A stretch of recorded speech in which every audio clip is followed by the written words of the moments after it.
Halo, assalamualaikum warahmatullahi wabarakatuh. Berjumpa lagi dengan Daring Mat channel yang senantiasa menemani kalian dalam belajar baik CPNS maupun P3K. Oke, kita masih bahas untuk minggu-minggu ini untuk P3K ya.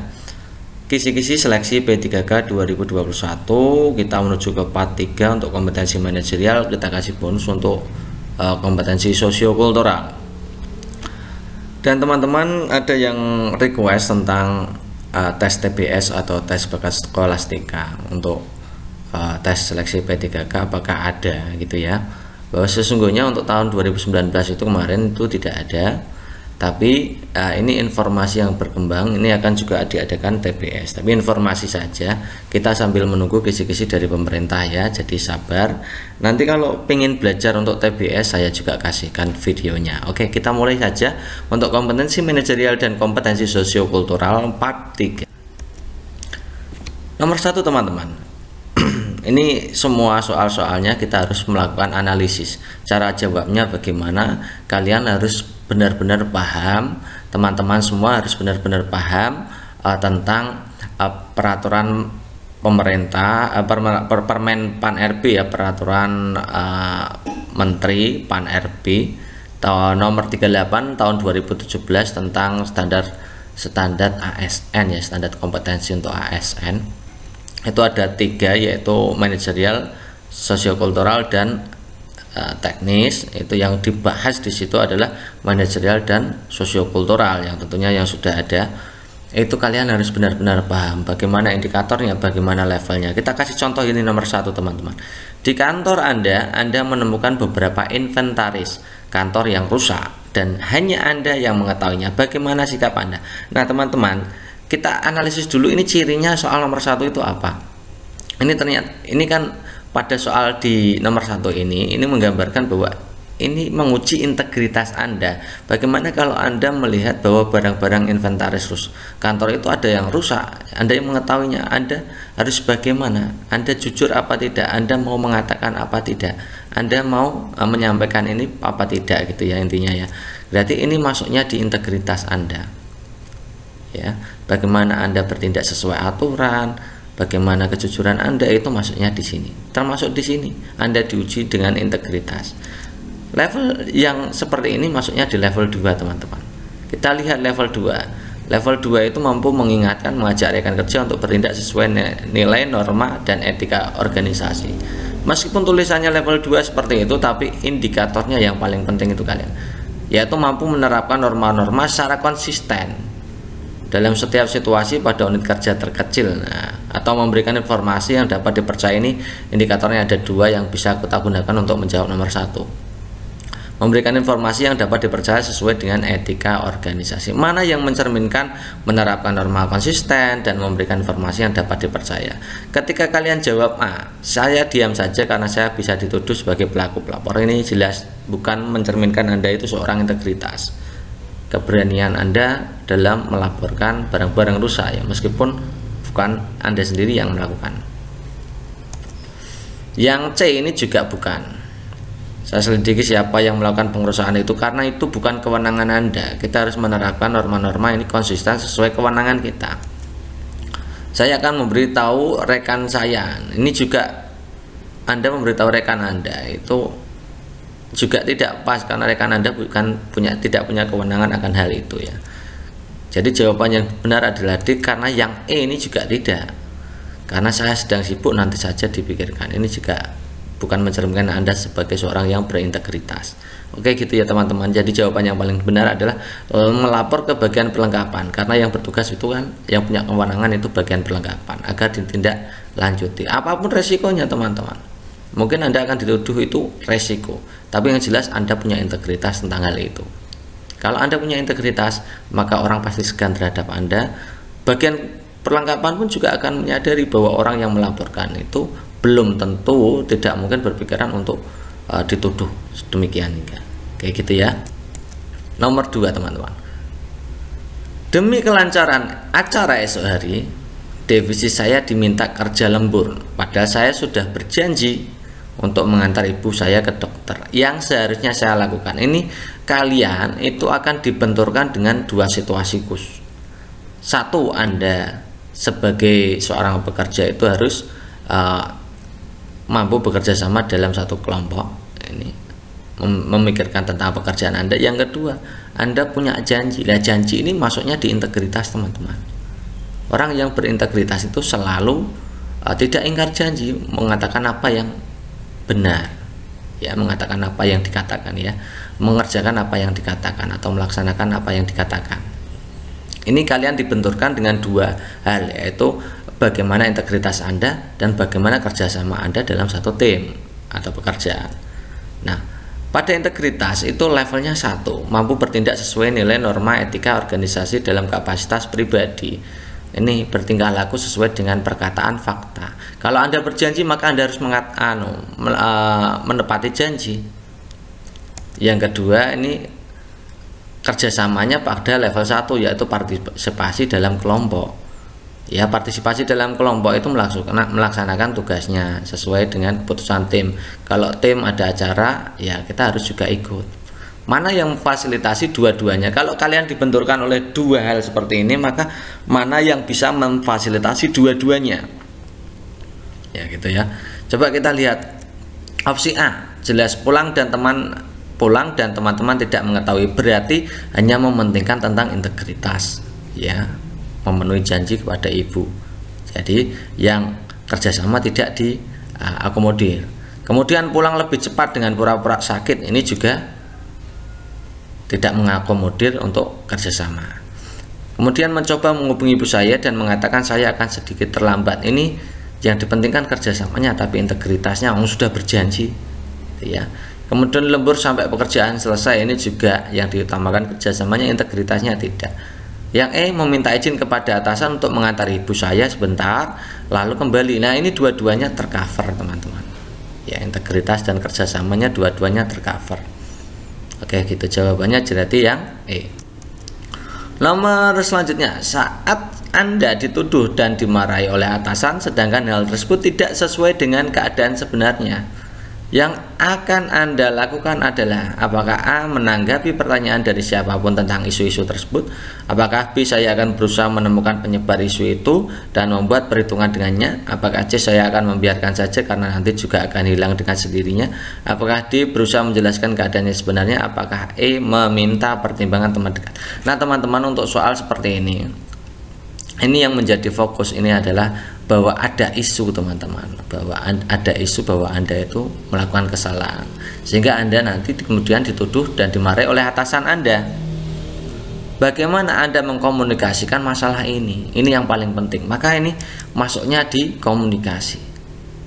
Bagaimana respon Anda jika dihadapkan pada suatu isu, bagaimana cara Anda melakukan klarifikasi, ini yang paling penting, teman-teman. Jadi masuknya level 3 itu berkomunikasi secara asertif, terampil berkomunikasi lisan, dan selanjutnya menyampaikan informasi yang sensitif, rumit, kompleks. Ini kan Anda dituduh, maka Anda harus menyampaikan informasi meskipun itu rumit.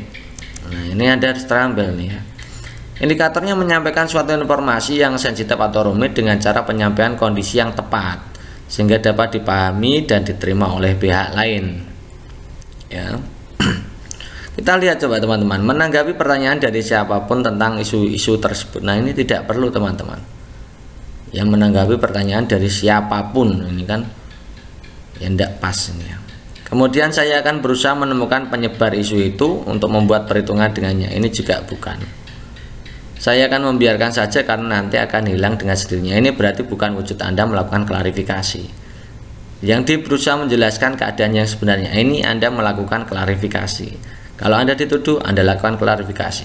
Kalau Anda dimarahi, ya tetap lakukan klarifikasi, ya, tetap diterima dan tetap lakukan klarifikasi. Kemudian meminta pertimbangan teman dekat, ini juga tidak menyelesaikan masalah, ya. Ini klarifikasi teman dekat itu kan belum tentu bisa menginformasikan masalah ini, ya. Nomor berikutnya, pada saat saya sedang menuju ke kantor dengan motor, terlihat atasan saya sedang berjalan kaki. Hal yang akan Anda lakukan adalah A, memelankan motor saya dan mengucapkan salam kepadanya. B. Saya akan menghentikan kendaraan dan memohon izin untuk mendahulunya. Apakah C. Menghentikan kendaraan dan menawarkan tumpangan? Apakah D.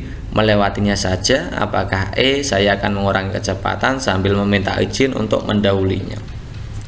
Nah teman-teman, ini kadang-kadang ini soal-soal ini untuk merujuk kepada bagian-bagian tertentu. Misalkan soal ini, pada saat saya sedang menuju ke kantor dengan motor, terlihat atasan saya sedang berjalan kaki. Ini artinya apa? Ada seseorang yang minta pertolongan. Kita ibaratkan dalam suatu tempat tugas, ada orang lain yang membutuhkan pertolongan akan tugas yang dia laksanakan. Maka apa yang Anda lakukan? Ini sama dengan kasus ini. Anda naik motor, artinya Anda lancar dalam bekerja. Atasan sedang berjalan kaki, berarti atasan Anda sedang repot dalam bekerja. Maka bagaimana respon Anda? Itu sebenarnya seperti itu. Berarti ini melatih kerjasama. Yang ditanyakan tentang kerjasama, menumbuhkan tim kerja partisipatif ini pada level 2. Membantu orang lain dalam menyelesaikan tugas-tugas mereka untuk mendukung sasaran tim. Nah, ini membantu orang lain yang membantu atasan. Bagaimana cara membantu? Paling tepat untuk kegiatan membantunya sebelah mana? Yang ini jelas tidak. Membantunya di sebelah mana? Ini hanya empati saja. Menghentikan kendaraan, mohon izin, ini tidak membantu. Ini menawarkan tumpangan, ini mau membantu ya, mau bekerja sama. Melewatinya bukan, ini juga bukan. Itu ya. Jadi kalau teman-teman mengerjakan sesuatu itu, Anda itu harus bisa membayangkan ini kalau dalam suatu situasi kerja itu seperti apa. Bukan hanya kasusnya di jalan, mungkin Anda akan diberikan kasus-kasus yang banyak. Tapi ini sebenarnya untuk merujuk ke dalam pekerjaan Anda, pertanyaan seperti ini. Oke gitu ya. Oke, nomor berikutnya, nomor 5. Untuk mencapai tujuan kelompok yang telah ditetapkan, maka sebagai pemimpin saya akan A. Tidak mempersalahkan apakah orang lain mau bekerja dengan baik atau tidak. B. Mendorong orang lain untuk bekerja dengan baik jika diperlukan. C. Mendorong orang lain untuk bekerja dengan baik jika situasi memungkinkan. D. Menstimulasi orang lain untuk mau bekerja dengan baik. E. Mengajak orang lain bersama-sama untuk bekerja dengan baik. Nah ini teman-teman, ini ya indikator yang dipakai adalah indikator yang kerjasama, kompetensi bagian kerjasama, levelnya level 3. Anda sebagai pemimpin maka levelnya 3, 4, 5 gitu ya. Karena Anda sebagai pemimpin, yaitu efektif membangun tim kerja untuk meningkatkan kinerja organisasi. Kita gunakan indikatornya yang ini untuk menjawab soal nomor 5 ini. Membangun aliansi atau kerjasama dengan para pemangku kepentingan, dalam hal ini adalah rekan kerja, dalam rangka mendukung penyelesaian target kerja kelompok. Mana yang mencerminkan ada upaya dari pemimpin untuk membangun kerjasama dengan rekan-rekan kerja yang lain. Yang jelas yang ini kurang karena tidak mempermasalahkan, yang ini jika diperlukan, artinya itu masih setengah-setengah ya. Ini juga setengah-setengah. Kemudian menstimulasi orang lain untuk mau bekerja dengan baik. Ini jawabannya kalau tidak D ya E. Lalu pilih yang mana? Ini yang mencerminkan kerjasama yang paling baik adalah yang ini. Kalau yang D bukan ya. Menstimulasi orang lain untuk mau bekerja dengan baik saja. Ini yang E lebih bagus, yaitu mengajak orang lain bersama-sama. Artinya mementingkan kerjasama ya, untuk bekerja dengan baik. Nomor 6. Dalam kaitannya dengan perubahan, saya dinilai sebagai seorang yang titik. Apakah A. mudah menyesuaikan diri dengan lingkungan baru? Apakah B. butuh waktu untuk bergaul dengan akrab dengan orang lain? Apakah C. mempunyai keinginan tinggi untuk mengetahui kegiatan orang lain? Apakah D. cenderung kurang adaptif terhadap perubahan? Apakah E. mempunyai pergaulan yang luas di masyarakat? Nah, ini terkait dengan perubahan, maka indikator yang digunakan adalah mengelola perubahan pada level 2, yaitu proaktif beradaptasi mengikuti perubahan. Indikatornya apa? Cepat dan tanggap menerima perubahan. Ini salah satu ciri dari orang yang pandai mengelola perubahan. Orang yang proaktif beradaptasi mengikuti perubahan ya cepat dan tanggap dalam menerima perubahan. Mana yang mencerminkan itu? Kita lihat satu persatu opsinya. Apakah A. mudah menyesuaikan diri dengan lingkungan baru? Ini berarti cepat, tanggap, mudah itu artinya ya. Butuh waktu untuk bergaul, ini juga kurang cepat, kurang tanggap. Mempunyai keinginan tinggi untuk mengetahui kegiatan orang lain, ini tidak ada hubungannya ya. Kemudian cenderung kurang adaptif, ini juga bukan. Mempunyai pergaulan yang tidak luas, tidak luas, berarti ini bukan orang yang mudah beradaptasi ya, tentunya itu. Jadi jawaban yang paling tepat adalah yang A. Nomor 7, Dilan adalah ketua organisasi yang baru dilantik. Dia belum lama bergabung dengan organisasi, namun karena dia luas dan mudah bergaul, akhirnya dia menjadi ketua. Nah, ternyata setelah menjadi ketua, sikapnya berubah menjadi cenderung kaku dan keputusan yang dibuat susah untuk diubah. Jadi, Anda menjadi anggota organisasi tersebut, apa yang akan Anda lakukan? Ya. Apakah A mengajak teman-teman lain untuk memberikan masukan Dilan sehingga kelompok yang solid tidak pecah? Apakah B mengajak Dilan berdialog? Apakah C meminta Dilan untuk tidak bersikap otoriter di forum formal sehingga menjadi kesepakatan bersama? Apakah D membentuk kelompok untuk menentang kebijakan yang dibuat oleh Dilan agar dia tahu kesalahan yang telah diperbuat? Apakah E membiarkan saja, nanti juga Dilan sadar sendiri? Coba kita lihat, ini adalah yang dipentingkan adalah aspek kerjasama, efektif membangun tim kerja.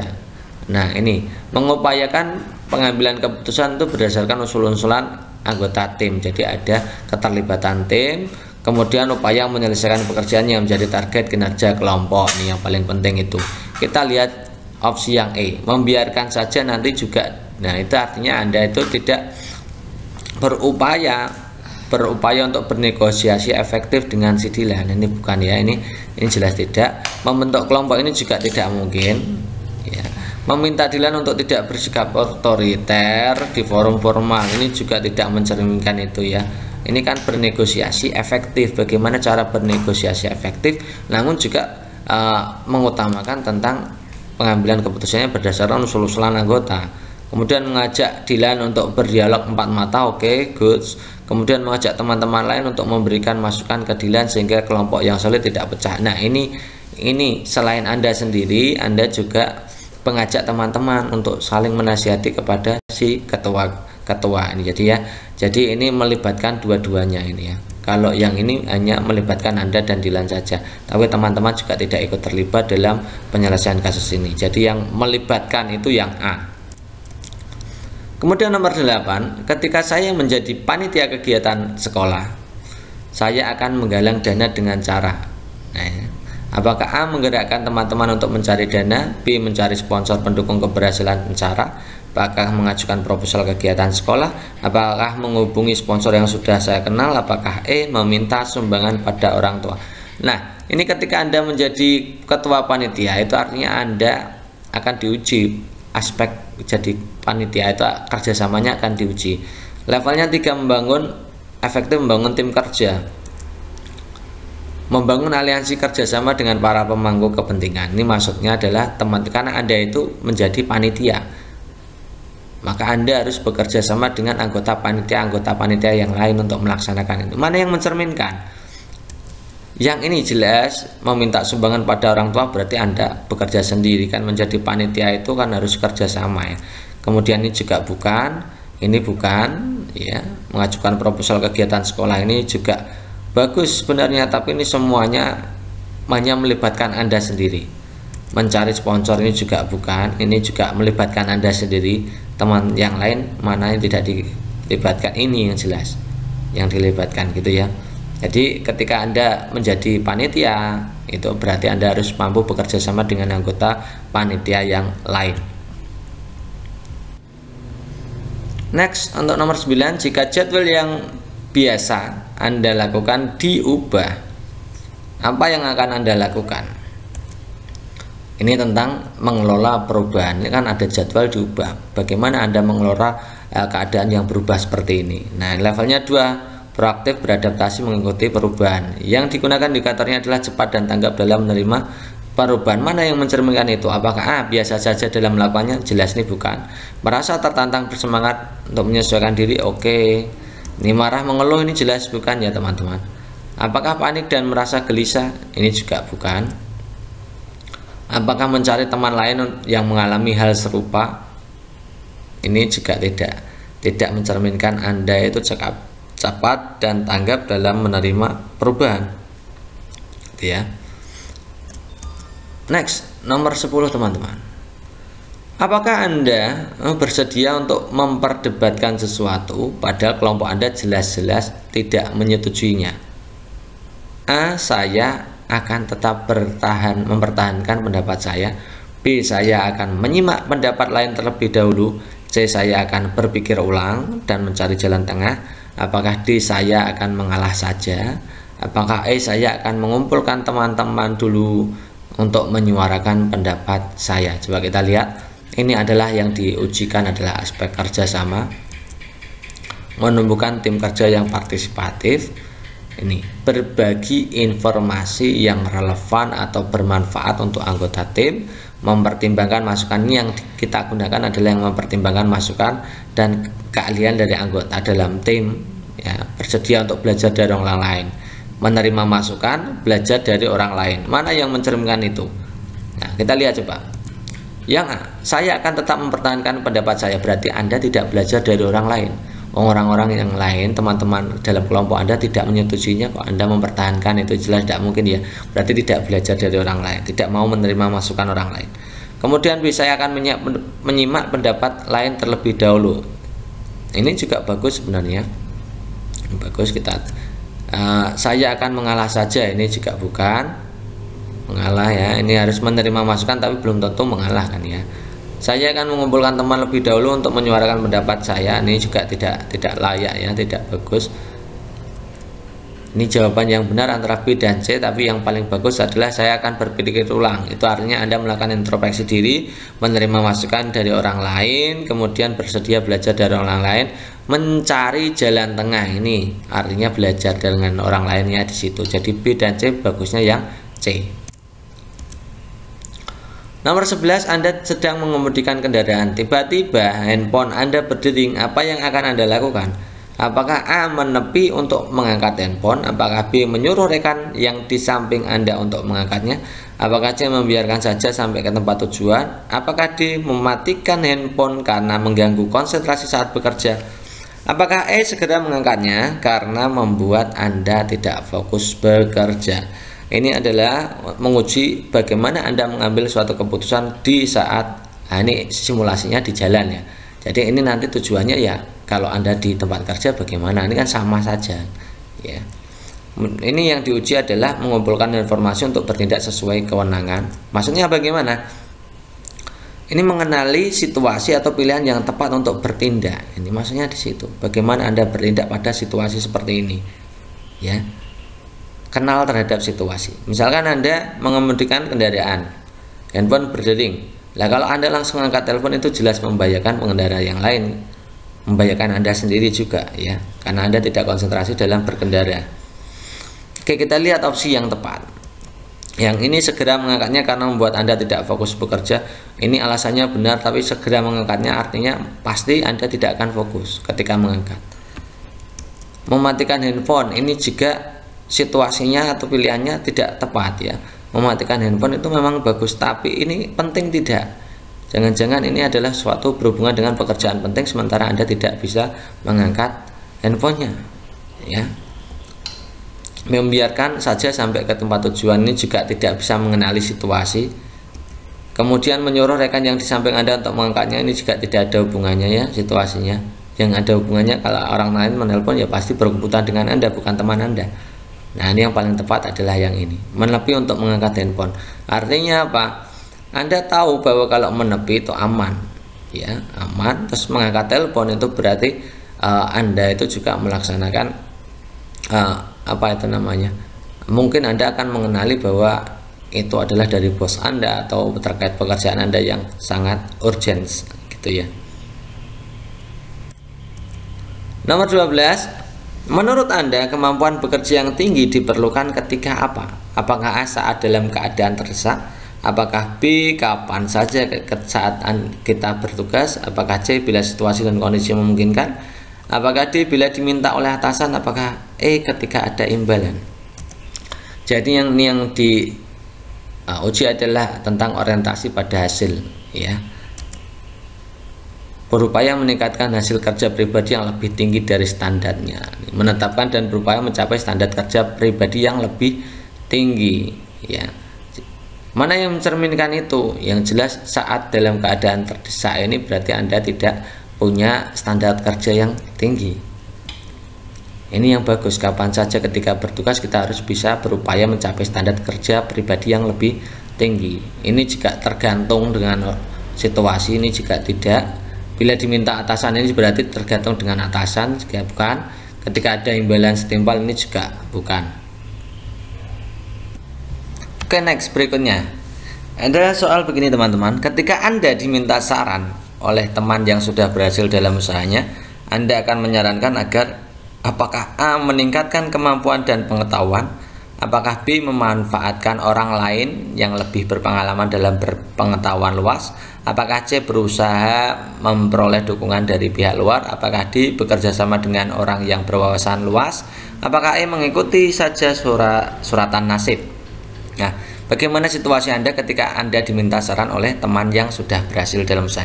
Artinya apa? Teman Anda itu menganggap Anda itu penting dalam memberikan saran. Berarti ini kaitannya dengan pengembangan diri dan orang lain. Jadi kita itu akan diuji bagaimana mengembangkan pada soal ini adalah mengembangkan orang lain.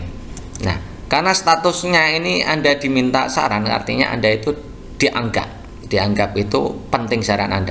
Nah, ini pada levelnya adalah level ini meningkatkan kemampuan bawaan dalam arti ini adalah teman kerja juga dianggap meningkatkan kemampuan teman kerja, tidak hanya bawaan ya, untuk dengan memberikan contoh dan penjelasan cara melaksanakan suatu pekerjaan. Indikator yang dipakai adalah meningkatkan kemampuan bawaan.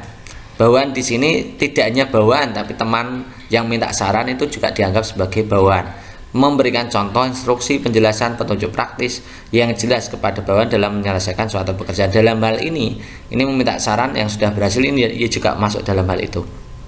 Mana yang mencerminkan meningkatkan kemampuan? Kita lihat ini ya, meningkatkan kemampuan dan pengetahuan jelas ini ya. Berarti menyarankan orang lain untuk meningkatkan kemampuan dan pengetahuan. Ini memanfaatkan orang lain berarti Anda tidak berusaha untuk mengembangkan orang lain. Kemudian berusaha memperoleh dukungan dari pihak luar ini bukan ya. Bekerja sama dengan berwawasan luas ini juga bukan, karena ini situasinya adalah pengembangan orang lain. Kemudian mengikuti saja suratan nasib, berarti ini fokusnya Anda pada diri sendiri, padahal di situ pada soal adalah pengembangan terhadap orang lain. Jadi jawaban yang paling tepat adalah yang A.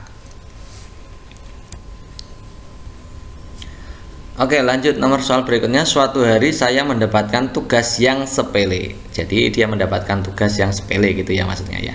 Sikap saya adalah titik-titik. Apakah marah karena kemampuan saya dianggap rendah? Apakah saya harus sedih karena saya merasa tidak dianggap oleh perusahaan? Apakah saya melimpahkan tugas tersebut pada rekan lain yang kapasitasnya lebih tepat? Apakah D. segera menyelesaikan tugas dengan sepenuh hati? Apakah E. meminta atasan untuk memberikan tugas lain yang sesuai? Ini jelas ini tentang orientasi hasil, yaitu bertanggung jawab untuk memenuhi standar kerja. Nah, indikator yang dipakai menyelesaikan tugas dengan tuntas dan dapat diandalkan. Kalau dapat tugas ya selesaikan gitu ya. Mana yang mencerminkan itu? Ini yang jelas yang A, tidak marah-marah, sedih, tidak melimpahkan, ini juga tidak merupakan bukti bahwa Anda dapat diandalkan. Yang D ini yang bagus. Kemudian yang E ini juga bukan, meminta atasan untuk memberikan tugas, ini jelas bukan gitu ya. Oke, next nomor 15. Dalam pengambilan keputusan saya suka titik-titik-titik. Ini berarti diuji Anda dalam proses pengambilan keputusan. Indikator yang dipakai itu. Kemudian ini masuknya di level 2, yaitu melakukan analisa mendalam dalam mengambil keputusan. Jadi sebelum mengambil keputusan itu harus melakukan analisa. Salah satu indikator yang dipakai adalah membuat keputusan operasional berdasarkan kesimpulan dari berbagai sumber informasi. Sumber informasi ini ya teman-teman Anda, tim kerja Anda, keterlibatan anggota Anda. Itu yang paling penting itu. Bagaimana Anda membuat keputusan, tapi juga mempertimbangkan dari sumber-sumber informasi dari rekan kerja Anda, dari apapun ya, untuk menyelesaikan itu. Nah, dalam proses pengambilan keputusan mana yang mencerminkan itu? Nah, kita lihat coba. Mempercayakan keputusan pada kelompok, ini jelas Anda tidak bisa mengambil keputusan secara tepat, karena ini malah pelimpahan keputusan ya. Menciptakan suasana agar orang tidak berani mengungkapkan pendapatnya, ini juga bertentangan dengan mengambil kesimpulan dari berbagai sumber informasi. Anda malah menutup peluang itu. Kemudian mengusahakan agar pendapat saya diterima, ini juga bukan, ya. Harus bisa mengambil kesimpulan dari berbagai sumber informasi. Mengambil alih proses pengambilan ini cenderung otoriter, yang ini ada keterlibatan ini. Jadi Anda itu mengambil keputusan, tapi juga mengambil keputusan berdasarkan berbagai sumber, termasuk keterlibatan teman Anda, itu ya. Next, nomor 16. Teman kantor saya memberikan saya hadiah ulang tahun yang saya tidak sukai. Sikap saya adalah, ini sosiokultural teman-teman. Levelnya aktif mengembangkan sikap menghargai, menekankan persamaan dan persatuan. Ini membangun hubungan baik. Nah, ini termasuk membangun hubungan baik. Memberikan hadiah, bagaimana sikap Anda, bagaimana Anda dalam menjalin hubungan baik dengan teman kantor Anda. Meskipun teman kantor Anda itu memberikan hadiah yang tidak Anda sukai, mana yang mencerminkan kegiatan yang membangun hubungan baik terhadap teman. Memberikan hadiah tersebut kepada orang lain, ini berarti Anda tidak menghargai pemberian teman. Menyimpan, tidak menyentuhnya, ini juga bukan wujud menghargai. Menggunakan, menyenangkannya, ini kan harusnya menggunakan, ya tidak hanya bertujuan untuk menyenangkannya, tapi juga harus dipakai ya. Menyimpan sebagai kenang-kenangan juga tidak bagus. Yang paling bagus adalah ini, menggunakan untuk keperluan. Ini wujud dari membangun hubungan baik antar individu gitu ya. Kemudian nomor 17, ketika sedang santai di rumah, saya melihat seorang ibu yang bersepeda motornya macet ya. Yang sepeda motornya macet, sedangkan bengkel terdekat berjarak 100 meter dari rumah. Yang akan saya lakukan adalah, apakah menunggu saja apa yang akan dilakukan ibu tersebut? Kejam ya, menunjukkan bahwa 100 meter lagi ada bengkel, jauh ya, hanya ditunjukkan. Kemudian yang C menanyakan apa yang terjadi, membantu membawakan sepeda motor itu ke bengkel. Apakah E memanggil petugas bengkel? Ini juga terkait dengan sosiokultural, bagaimana Anda aktif mengembangkan saling menghargai, menekankan persamaan dan persatuan. Ini fokusnya di persatuan teman-teman. Saling membantu, yang menampilkan sikap yang peduli. Mana yang mencerminkan sikap paling peduli yang mana? Kalau yang ini menunggu saja berarti Anda tidak peduli.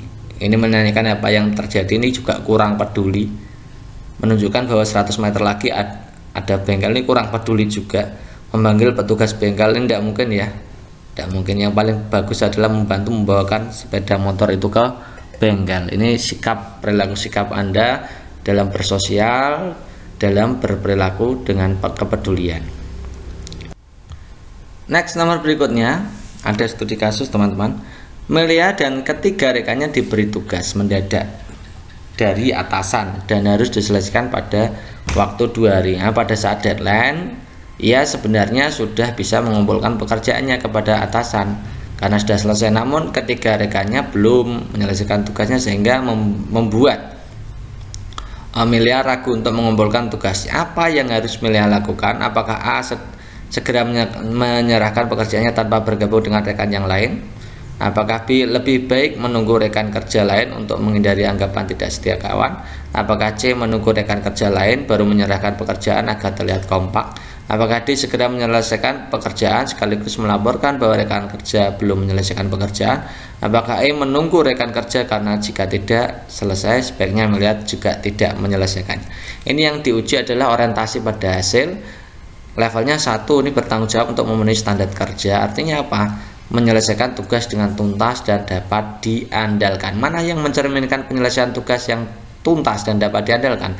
Coba ini, menunggu rekan kerja, ini berarti ya kalau dikasih waktu 2 hari ya selesaikan, tidak usah nunggu ya. Ini juga tidak. Menunggu rekan kerja lain baru menyerahkan pekerjaan terlihat kompak, ini juga tidak ya. Ini segera menyerahkan sekaligus melaporkan bahwa ini malah nanti jadi tidak enak sama rekan kerja ya. Jadi ya, jawaban yang paling tepat adalah yang ini ya, karena ini yang memberi tugas adalah atasan. Pekerjaannya beda-beda, bukan pekerjaan tim gitu ya. Kalau pekerjaan tim maka harus diselesaikan bersama-sama. Berikutnya, next, nomor 19, yaitu suatu hari atasan Anda sedang meninggalkan kantor lebih awal karena ada urusan mendadak dan Anda diminta untuk mengawasi pegawai lain karena atasan Anda mendapat laporan bahwa banyak karyawan yang sering terlambat dan pulang kantor lebih cepat. Nah, saat atasan Anda pergi, ternyata Anda menemukan 2 pegawai yang datang terlambat, 3 orang pulang lebih awal. Apa yang akan Anda lakukan untuk mengatasi pegawai yang tidak disiplin tersebut? Nah, ini artinya Anda diberikan kewenangan.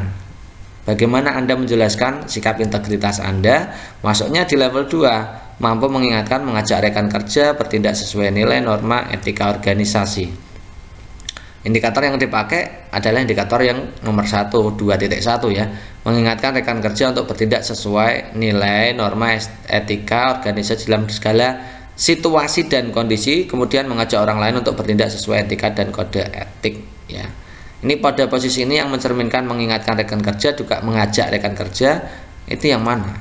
Yang ini mencatat pegawai yang tidak disiplin dilaporkan kepada atasan, ini kurang ya. Kemudian diam saja juga tidak. Ini mengingatkan secara tidak formal, ini juga bukan mencerminkan Anda berintegritas. Kemudian menegur, mengatakan bahwa Anda akan mengatakan, ini juga tidak tepat.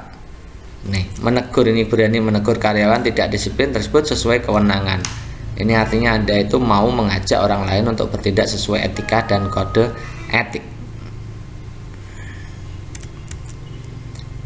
Nomor 20, terkait pada suatu kesanggupan melakukan hal tertentu, pada umumnya saya akan A. dalam waktu yang sama melakukan berbagai kegiatan, B. hanya melakukan kegiatan yang relevan dengan kegiatan utama, C. melakukan kegiatan lain sekedar sebagai selingan, D. lebih banyak melakukan kegiatan lain yang baru, E. menolak kegiatan lain sebelum tugas terselesaikan. Ini soalnya adalah terkait dengan orientasi hasil.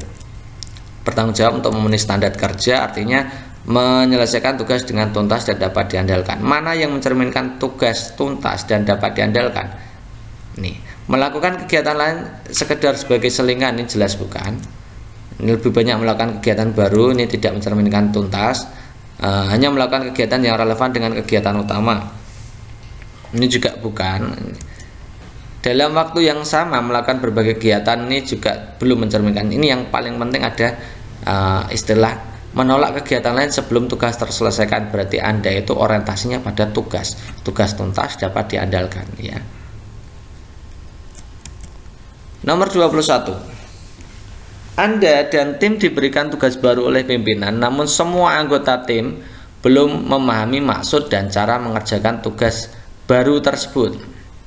Sikap Anda adalah A. Saya yakin bahwa para anggota tim juga dapat belajar sendiri untuk memahami cara penyelesaian tugas baru tersebut. B.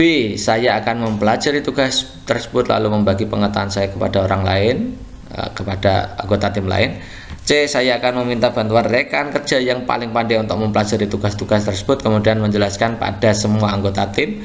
D. Kami mengerjakan bersama-sama tugas tersebut sesuai dengan pemahaman kami. Bila ada kesulitan, kami akan menyelesaikan secara bersama-sama.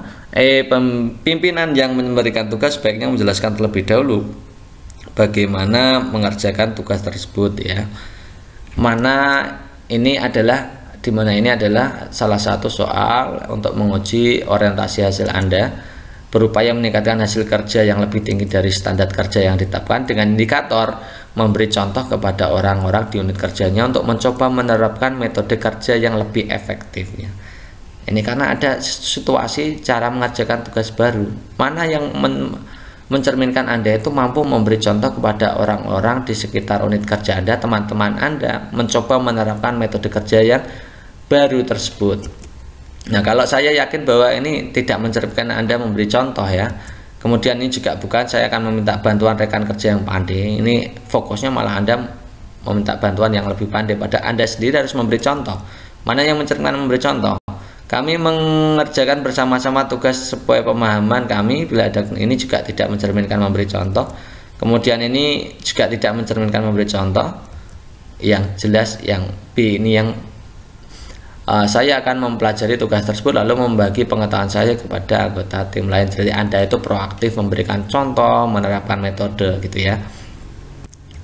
Next, nomor 22. Akhir-akhir ini banyak tayangan di televisi yang isinya kurang mendidik. Melihat fenomena tersebut menurut saya adalah A ingin menutup hak siar semua stasiun televisi, B ingin protes pada semua stasiun televisi untuk mengganti tayangan lebih banyak, C ingin menghujat semua stasiun televisi di media massa, D ingin menggalang massa untuk melakukan demo terhadap pemerintah untuk segera mengambil kebijakan. Apakah E ingin mengajak pihak-pihak yang berwenang dan terkait untuk membahas kelayakan tayangan tersebut? Nah, ini adalah terkait dengan sosiokultural. Levelnya 3, melakukan promosi, mengembangkan sikap toleransi dan persatuan, ya, menjadi mediator untuk menyelesaikan konflik. Dalam hal ini, konflik yang terjadi adalah bahwa banyak tayangan televisi yang tidak mendidik, ya. Ada pihak televisi dan pihak konsumen. Ini bagaimana Anda bisa menjadi mediator yang tepat. Ingin menutup hak siar, ini berarti Anda tidak ya, ini tidak mencerminkan, ini juga tidak mencerminkan. Ingin menghujat, nah ini juga tidak mencerminkan Anda bisa menjadi mediator penyelesaian konflik. Ingin menggalang, dan ini juga menggalang massa, ini juga kurang. Kemudian yang paling bagus adalah ini, ingin mengajak pihak-pihak yang berwenang dan terkait untuk membahas kelayakan tayangan tersebut. Berarti ini Anda bisa menjadi mediator dalam menyelesaikan konflik atau minimal mengurangi dampak negatif dari potensi konflik. Respon saya ketika dihadapkan dengan perubahan yang mendadak adalah, ini tentang perubahan, berarti mengelola perubahan. Apakah bingung bagaimana harus bersikap? Apakah penuh harapan akan perubahan? Tertekan karena cemas akan dampak yang akan terjadi? Apakah pesimis karena tidak dilibatkan dari awal proses? Apakah berhati-hati memetakan dampak politis? Ini levelnya level 1, mengikuti perubahan. Mengikuti perubahan secara terbuka sesuai dengan petunjuk pedoman. Nih ya, mana yang adanya sikap keterbukaan. Bingung bagaimana harus bersikap, ini berarti Anda tidak bersikap terbuka terhadap perubahan. Ini tertekan, ini juga tidak. Pesimis juga tidak. Berhati-hati, ini juga tidak mencerminkan Anda itu terbuka terhadap perubahan. Jadi yang mencerminkan terbuka terhadap perubahan, ya ini penuh harapan akan perubahan. Nomor 24, suatu ketika karena ada masalah yang terjadi di rumah, Anda masuk kerja dengan suasana hati yang kurang baik.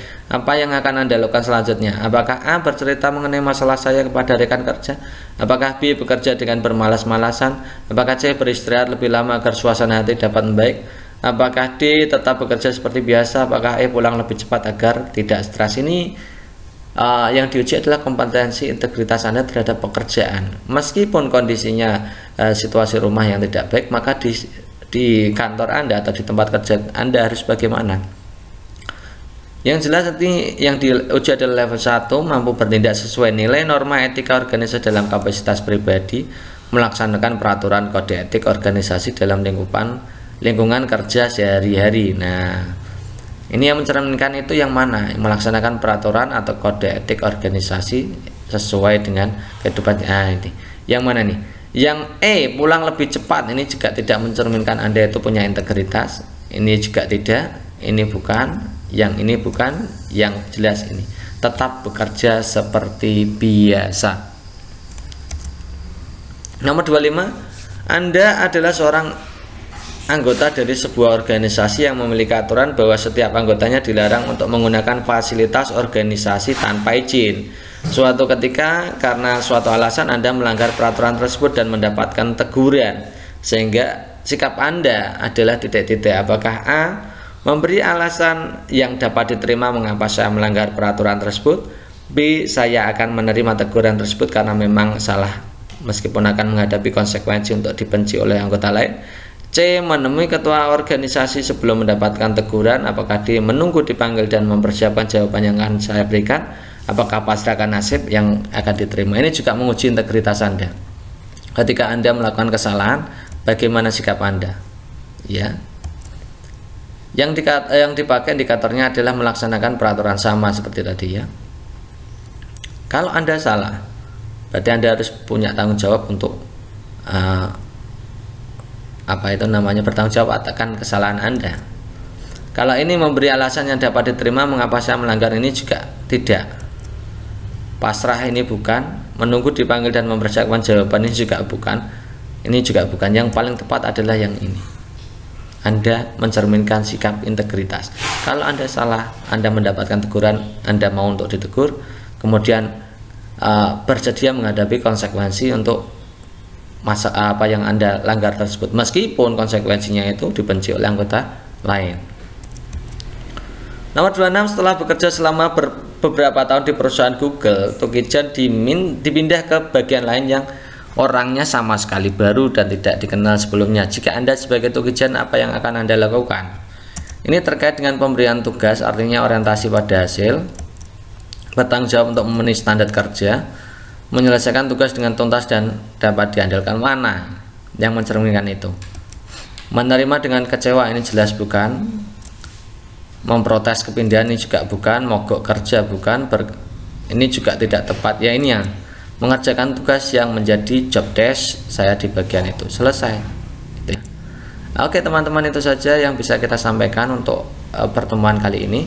Semoga materi-materi yang kita berikan ini punya manfaat untuk Anda, dan selamat belajar, dan ditunggu untuk tryout berikutnya. Oke gitu ya. Assalamualaikum warahmatullahi wabarakatuh.